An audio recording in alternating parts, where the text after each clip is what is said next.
반갑습니다. 승리의 전달자 무지에게 박용배 목사입니다. 오늘은 신명기 8장 말씀.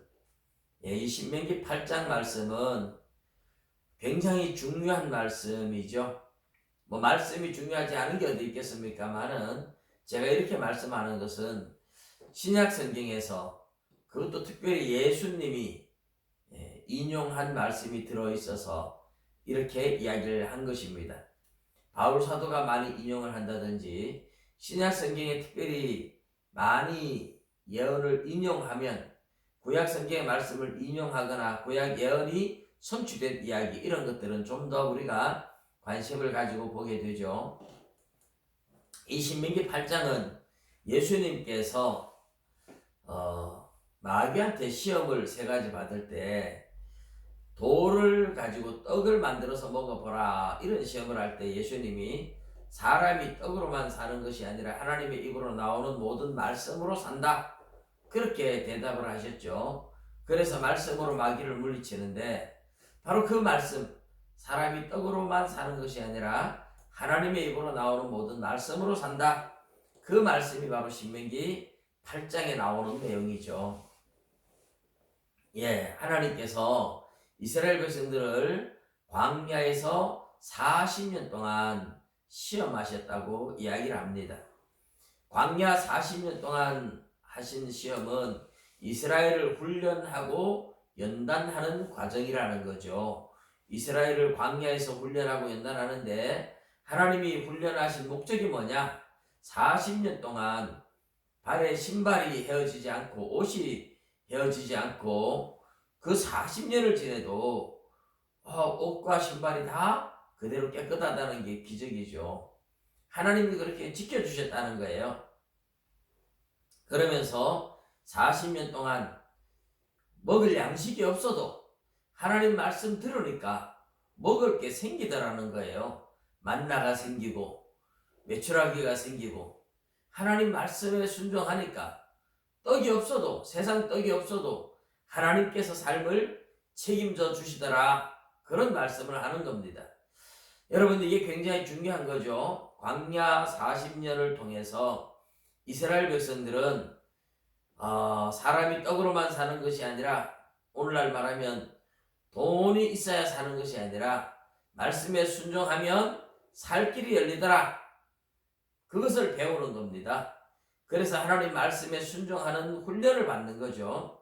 그래서 하나님 말씀 앞에 사람들이 하나님 말씀에 순종하면 사는구나 하고 겸손해져서 말씀에 순종하는 사람이 되어서 결국은 하나님께 복을 받게 하려고 하나님이 광야 훈련을 시켰다, 그렇게 말씀을 하시는 겁니다. 자, 그러면 이제 이 말씀이 이스라엘 백성들을 광야 훈련을 시켰는데 오늘 우리하고는 아무 상관이 없을까요? 오늘 우리에게는 광야 생활이 없을까요? 하나님이 이스라엘 백성들을 광야에서 훈련하듯이 성도들을 여전히 광야에서 훈련하고 있습니다. 광야에서 훈련이 그러면 어떤 방법일까요? 이 굉장히 중요한 원리입니다. 생각해 보세요. 광야는 매일매일 만나가 내려옵니다. 오늘 먹을 거 다 먹고 나면 내일 먹을 거 없어요. 양식이 다 떨어졌어요. 그런데 내일 가면 또 내일 양식이 또 내려와 있습니다.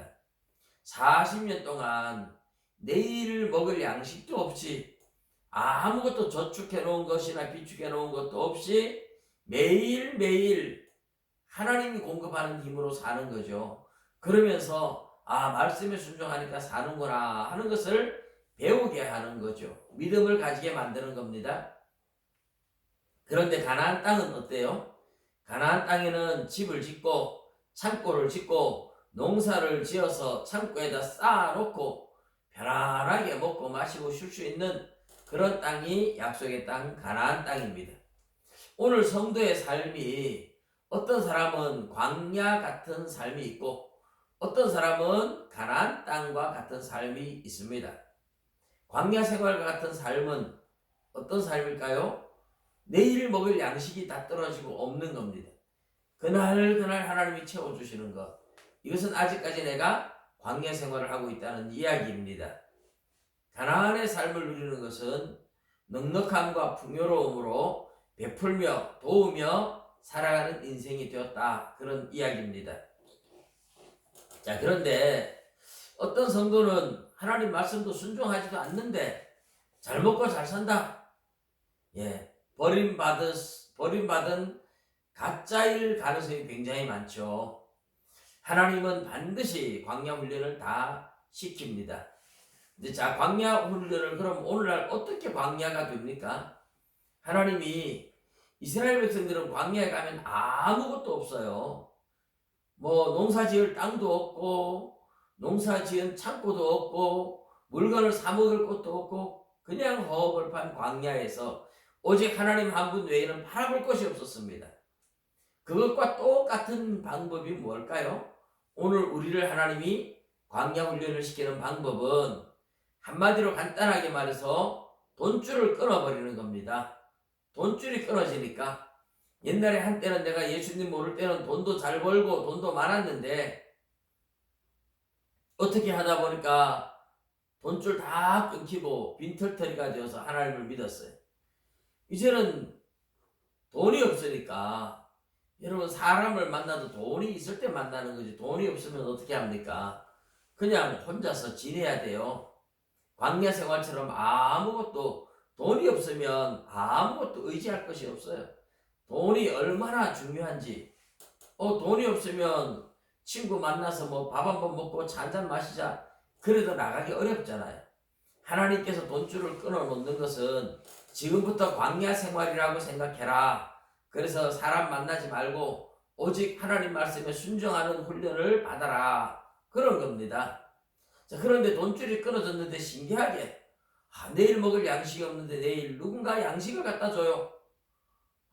정말 아슬아슬하게 양식이 또 채워지고 그런데 또 내일이 되면 아들 뭐 학교 등록금을 내야 된다.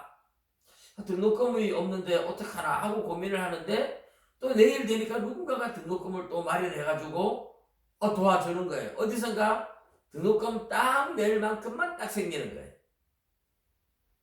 조금 더 누가 주면 더 좋을 텐데 그죠? 100만원 등록금이라면 한 200만원쯤 되면 넉넉하고 너무나 좋을 텐데 어떻게 그렇게 정확하게 100만원만 탁 갖다가 주는지 몰라요. 요런 과정이 이제 하나님이 광야 훈련을 시키고 있는 겁니다. 우리 성도들 가운데 보면 하나님이 그때 내가 필요했는데 딱 그만큼 채워주셨다고 막 자랑을 하고 간증을 하고 이래요.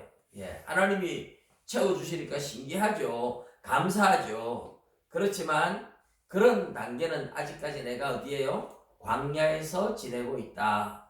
빨리 하나님 말씀 순종하는 법을 배우라고 하나님이 나를 광야에 보내고 있다. 그렇게 아시면 됩니다. 그래서 돈줄이 다 끊어지고 그날 먹을 양식을 채워주고 필요한 돈만큼만 하나님이 꼭꼭 채워주신다. 이런 느낌이 들면 내가 광야 훈련 중이구나. 이 광야 훈련을 빨리 끝을 내야지. 그렇게 마음을 먹고 광야를 벗어나야 되겠죠. 근데 광야를 벗어나는 방법은 다른 것이 없습니다. 하나님 말씀에 온전히 순종하는 믿음의 사람으로 빨리 연단받는 방법밖에는 없어요.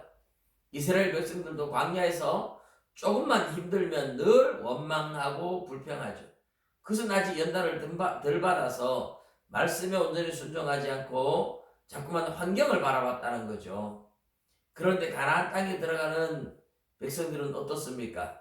요단강을 건너 길갈에 가서 여리고와 전쟁을 하려고 하는데 하나님이 할례를 받으라 그러니까 할례 받다가 저 사람들 쳐들어오면 힘도 못 쓰고 다 죽을 텐데요. 이런 원망하지 않아요. 하나님이 하라 그러면 그냥 아멘하고 다 순종합니다. 그래서 가나안 땅에 들어간 세대는 환경에 따라서 원망하거나 불평하지 않고 하나님 말씀이라면 당연히 아멘하고 순종하는 사람들이 되어 있더라는 겁니다. 그때 하나님께서 애굽의 수치가 굴러갔다 떠나갔다. 그래서 길갈 이렇게 이름이 애굽의 수치가 굴러갔다 그런 의미예요. 애굽의 수치는 노예 생활이잖아요. 그래도 몸은 노예 생활에서 벗어나왔지만 정신적으로는 여전히 노예 근성을 가지고 있어서 늘 환경에 따라 원망하고 불평했는데 이제는 노예가 더 이상 아니에요. 환경에 매이질 않고 말씀에 순종하는 사람이 됨으로써 환경으로부터 자유하는 자유인들이 됐어요. 그때 하나님은 육체뿐만 아니라 정신적으로도 너희들은 세상으로부터 자유하고 말씀에 순종하는 믿음의 사람들이 되었다 하고 칭찬해 주시는 겁니다. 여러분, 광야 생활, 40년의 광야 생활, 그것은 오늘날 성도들에게도 여전히 동일하게 주어지고 있습니다.